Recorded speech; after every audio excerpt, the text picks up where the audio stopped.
चूक झाली तसे नाही, हिमालय हिमालय त्या हिमालयाच्या ठिकाणी जात होते आणि तिला पूजण्याकरता जात होते. तर सोबत असणारी त्यांची कन्याही जात होती बरं. आणि कन्या काय का घेऊन जावं, तर असणारी ही रूपवंत आहे, सुंदर आहे आणि ही कशी आहे, कामिक आहे.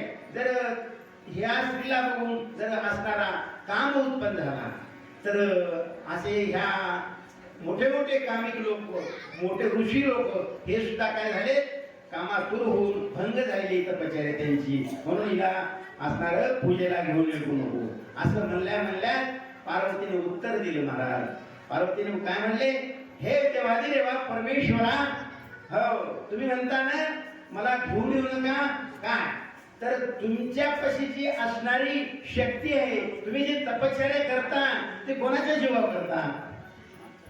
तुम्ही जी तपश्चर्या करता ती कोणाच्या जीवावर? तुम्ही जे बसला तपश्चर्याला, ती शक्ती असणारी ती कोण आहे? ती मीच आहे ना. मग आणि तुम्ही मला पूजेला नको म्हणता, हे कुठले बोलत तुमचे महाराज?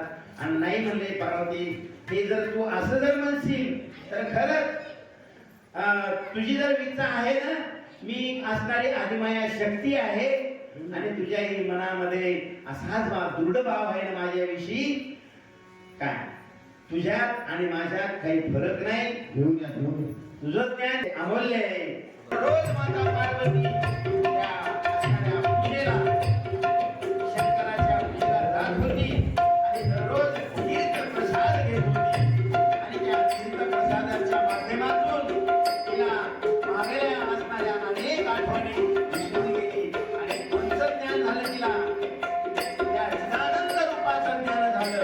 म्हणून ते भजन काय करत होती, चिदानंद रूप शिव ओम शिव, चिदानंद रूप शिव ओम